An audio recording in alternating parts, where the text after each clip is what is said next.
C'est parti pour un premier exemple de trade avec l'indicateur accumulation-distribution. On est sur ma plateforme de trading Pro Realtime sur le futur DAX en unité de temps 1 minute.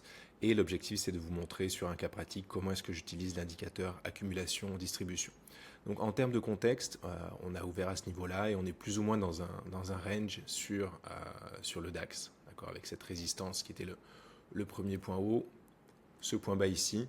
On est venu chercher des liquidités en bas du range, juste ici, les stop loss des vendeurs, des acheteurs qui ont été touchés, puis on est reparti à la hausse. Et on a fait la même chose actuellement, c'est-à-dire qu'on a touché les stop loss des vendeurs à découvert, et on voit cette accélération là qui s'est produite, les stop loss qui sont touchés, les volumes qui augmentent. Donc l'indicateur accumulation-distribution, il est juste ici, donc entre ma courbe des prix et l'histogramme des volumes d'échange.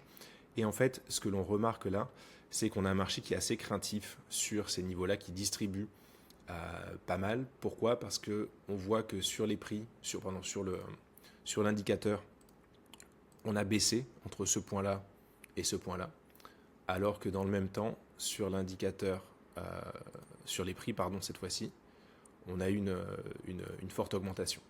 Donc on voit qu'il y a cette divergence. Cette divergence, elle m'indique quoi? Elle m'indique que le marché est craintif. C'est-à-dire que même si on a de l'accélération, on a peur sur ce niveau résistance. Alors ce niveau résistance, je le trouve un petit peu trop évident et je vais justement profiter du fait que le marché ait peur pour acheter et miser sur le fait qu'on ait une impulsion supplémentaire. D'accord? Donc ma lecture ici, c'est le marché est craintif malgré l'accélération que l'on a sur ce niveau-là. Donc je vais en profiter pour acheter. L'analyse plus globale que j'ai sur ce qui se passe actuellement sur cette semaine, c'est qu'on a un mouvement de correction qui se met en place. On n'a pas un mouvement de vente agressive sur les points hauts, mais on a des départs haussiers qui sont un peu sans lendemain. Donc je veux d'abord qu'on ait ce pic d'euphorie pour piéger des acheteurs, et dans un deuxième temps, sûrement que je miserai la baisse. Mais pour l'instant, on n'a pas encore eu vraiment ce pic d'euphorie. On est juste venu, on a accéléré, on a touché les stop loss, mais on n'a pas vu des acheteurs qui rentraient, qui prenaient position et qui se faisaient piéger. Donc je vais attendre tranquillement qu'on casse ce support-là. D'accord, c'est pas dit qu'on le casse, mais j'aimerais bien qu'on le casse, qu'on ait un petit peu de volume, c'est-à-dire voir vraiment les vendeurs à découvert qui rentrent et en profiter pour acheter à ce moment-là et miser sur une accélération, sur une impulsion haussière de plus. L'objectif qu'on va aller chercher, ça va être le point haut du jour précédent. Juste ici, ça me paraît assez cohérent pour aller chercher des liquidités. On a le point haut de la semaine, on va aller chercher cette zone-là. Donc je viens de placer un ordre limité sur ce niveau-là, parce qu'on vient de casser le petit support, on est en train de se faire un petit peu peur. C'est le moment où les vendeurs à découvert commencent à se dire, ok, on a fait une vague, une deuxième vague, on est en train de partir à la baisse. L'objectif qu'ils ont, un des premiers objectifs, ça serait cette résistance 1 middle daily, donc on va mettre en fait notre stop loss juste ici, en se disant qu'en fait on ne veut pas que les vendeurs à découvert atteignent leur objectif, qu'ils soient dans une situation confortable, on veut vraiment qu'ils soient piégés par ce mouvement-là. Donc là les vendeurs à découvert sont rentrés, on voit les volumes qui ont progressé. On a bien ce mouvement de crainte qui s'est même encore accentué sur l'indicateur, et là on veut le contre pour aller chercher justement à minima, on va mettre un objectif juste ici. On va dire qu'avec les stop loss qui vont être touchés, on va accélérer peut-être un petit peu. On va pouvoir aller se permettre de cibler le plus haut de la semaine. On est entré en position. Maintenant, ce qu'on va surveiller, c'est la prochaine offensive acheteuse, donc qui va se traduire par une augmentation de l'indicateur accumulation-distribution. On a les acheteurs qui étaient en défense, d'accord, et les vendeurs qui lançaient leur offensive. On voit bien l'offensive des vendeurs sur ce mouvement-là de distribution. Et maintenant, ce qu'on surveille, c'est l'offensive des acheteurs, et surtout voir quels sont les résultats que cette offensive va apporter. Si on voit qu'il y a une offensive qui pousse fort, mais qui n'a pas beaucoup de résultats, peut-être qu'on mettra un terme au trade de façon anticipée. Par contre, si on voit que dès que ça commence à pousser un peu côté acheteur, ça rentre comme dans du beurre et ça progresse facilement, dans ce cas, on va tenir la position plus longtemps. Donc pour l'instant, notre scénario se confirme. On voit qu'on a des volumes acheteurs qui augmentent, mais vraiment de façon très très tranquille. On commence à peine à pousser côté acheteur, et ça commence déjà à prendre un peu de hauteur sur la position. Donc ça y est, on a l'offensive des acheteurs qui se met en place. On est déjà revenu sur le niveau de résistance. Et donc là, on va surveiller la réaction au moment où on va déclencher les ordres stop-loss des vendeurs à découvert. Donc la plupart sont dans cette zone-là. Et on aimerait bien que ce soit un mouvement d'accélération assez continu, si possible, jusqu'à l'objectif. Une sorte de mouvement un peu d'euphorie. Et encore une fois, je ne vais absolument pas jouer les divergences de l'indicateur de façon systématique. C'est toujours dans le cadre d'un contexte plus large. Donc là, il y a le contexte chartiste avec les niveaux de prix, le comportement un petit peu, la prise de liquidité en début de séance, plein de petits détails que je surveille. Et il y a l'analyse daily aussi. Où est-ce qu'on en est, quel a été le comportement du marché sur les derniers jours, quelles sont les nouvelles que l'on attend sur le flux économique. C'est vraiment plein de choses. L'indicateur est vraiment là surtout pour le volet, on va dire, exécution. Et vraiment, c'est comme si c'était une loupe pour observer ce qui se passe et me dire, ok, je rentre sur un moment de crainte, je sors sur un moment d'optimisme, d'euphorie. C'est vraiment comme ça que je l'utilise. Absolument pas de façon systématique, vraiment de façon discrétionnaire en fonction d'un scénario plus complet. Et il y a d'ailleurs plein de traders et d'analystes qui vous diraient que cette divergence est en fait un signal de vente, parce que justement le marché est en train de vendre, donc il faut vendre. Mais encore une fois, moi j'aime bien toujours essayer de me dire, ok, ça me donne quoi comme information? Ça me donne l'information que le marché est en train de vendre. Est-ce que c'est logique qu'ils soient en train de vendre sur ce niveau? Oui, tout à fait, parce qu'on a ce niveau de résistance qui est important. Donc ça me donne l'information, le marché est effectivement en train de vendre, je laisse passer ce moment de peur, je profite de ce point un peu d'excès de peur pour acheter, et je rentre en position. Si on était dans un contexte différent, si par exemple on était dans une tendance baissière sur un support avec un marché qui distribue, qui vend sur un support où il y a un endroit donc où il serait censé acheter et être en confiance, ben, ça serait l'inverse. J'essaierais plutôt de me dire, ok, si jamais le support casse, c'est possible qu'on accélère encore plus fort parce que la pression vendeuse est très importante. Donc c'est à chaque fois toujours le contexte. L'indicateur, il est là juste pour renvoyer une information. En fait, l'indicateur, c'est une dérivée seconde de ce qui se passe sur le marché. C'est-à-dire, l'indicateur, c'est la dérivée de ce qui se passe sur les prix, et les prix sont la dérivée de ce qui se passe dans le carnet d'ordre des échanges entre acheteurs et vendeurs. Donc c'est un indicateur retardé, en fait. Ça n'a pas de et donc, de mon point de vue, ça n'a pas de capacité prédictive.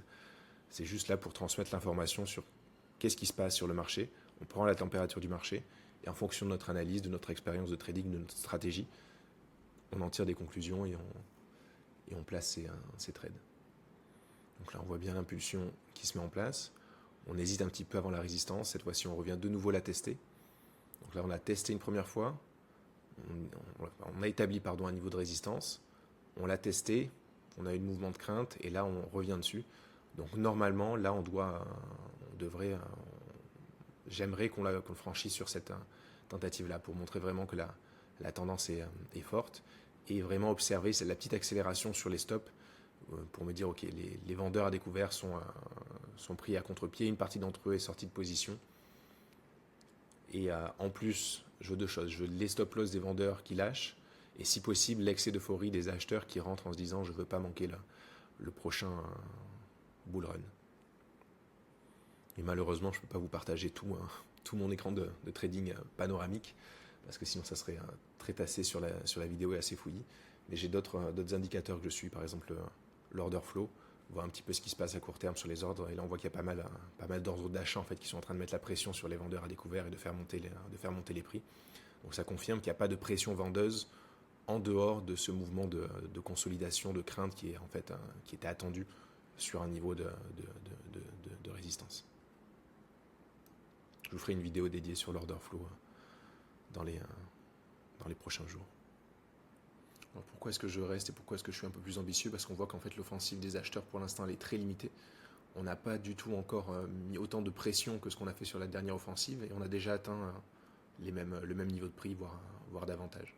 Donc on a toujours cette divergence que je peux vous tracer différemment cette fois-ci en prenant les points hauts. Mais si on prend les points hauts, on a toujours les prix qui progressent. Donc en gros, on gagne du terrain sur le champ de bataille, alors que on pousse de moins en moins fort. Donc quand vous avez une armée qui engage de moins en moins de ressources pour gagner et qui continue à gagner de plus en plus de terrain, c'est pas mal. Ça veut dire que vous êtes en position de force. Donc ici aussi, c'est attendu qu'on ait ce mouvement de vente. On a touché les stop loss, on est sur le niveau résistance, on distribue. Donc ça continue à distribuer de plus en plus fort. La divergence, on pourrait presque la dessiner comme ça, là, avec ce biseau. On voit le biseau qui monte sur les prix, qui descend sur l'indicateur. Et tant qu'on n'a pas eu la fin de cette divergence, qui signalera en quelque sorte un retour à la normale, on continue à acheter cette crainte en attendant de pouvoir revendre l'optimisme, l'euphorie. On voit vraiment la pression vendeuse en fait qui s'essouffle assez vite, ça pousse sur une ou deux bougies avec des volumes vendeurs un peu plus élevés, comme ici, là, sur ces deux bougies-là, ou ici sur les deux suivantes. Ici on a poussé sur deux bougies et ça s'est contré, c'est confirmé par l'order flow aussi que j'ai juste à côté. On n'a pas vraiment d'ordre vendeur. On a parfois les ordres acheteurs qui s'arrêtent un petit peu et c'est ce qui fait surtout baisser les prix. Et après ça repart. Donc en fait, tant qu'on n'a pas eu les acheteurs qui se sont engagés pleinement dans la bataille, ce mouvement d'euphorie, il n'y a pas vraiment de raison que ça s'essouffle. Par contre, à partir du moment où les acheteurs seront pleinement engagés, là c'est là justement qu'on voudra prendre nos bénéfices, en disant il y a une extension, ils ont été un peu trop loin des lignes de ravitaillement, donc attention à la contre-offensive des vendeurs à ce moment-là. Mais pour l'instant, pas de mouvement de surextension, pas du tout de mouvement d'euphorie. Au contraire, on est toujours dans ce scénario de crainte. Donc ça, et cette fois-ci, on a l'offensive acheteuse qui se met en place. On voit les volumes qui poussent, l'indicateur qui pousse, qui est en train de sortir de cette situation de divergence. On a des volumes qui augmentent pour le coup beaucoup plus fortement. On voit qu'on a des résultats. Et là, il y a pas mal de résistance. Il y a la résistance journalière sur les points pivots, la middle S1 mensuelle, le plus haut du point précédent, le plus haut de la semaine. Donc tout ça, ça reste quand même des zones, des nuages qui planent au-dessus du marché. Donc ça fait qu'on n'a pas encore ce pic d'euphorie. Je pense qu'on va avoir le moment vraiment d'euphorie, de soulagement, au moment où on va dire ok, ça y est, on a franchi ces résistances, on va accélérer. Hop. Donc là, on voit qu'on a la fin de la divergence. On est revenu, ça y est, on est enfin au niveau, on a retrouvé les niveaux qu'on avait juste avant. Donc en gros, on n'a plus peur, on n'a plus cette crainte. Hop. Ça y est, c'est bon. Voilà, donc on a touché le take profit, ça vous fait un bon exemple d'utilisation de l'indicateur accumulation-distribution. Je vais essayer de vous en faire un ou deux de plus, trois au total, ça serait pas mal. Et que dans le lot, il y a aussi un trade perdant, parce que bien sûr, c'est pas une règle d'or, ça fonctionne pas à tous les coups, sinon je serais riche comme Crésus, ce qui n'est pas encore le cas. Mais voilà, le message que je veux vraiment vous faire passer sur ces trades, je serai moins bavard sur les exemples suivants, mais le message que je veux vous faire passer, c'est un indicateur technique ne s'utilise pas de façon scolaire, il est là pour vous donner une information, et cette information, vous devez l'interpréter dans un contexte plus large.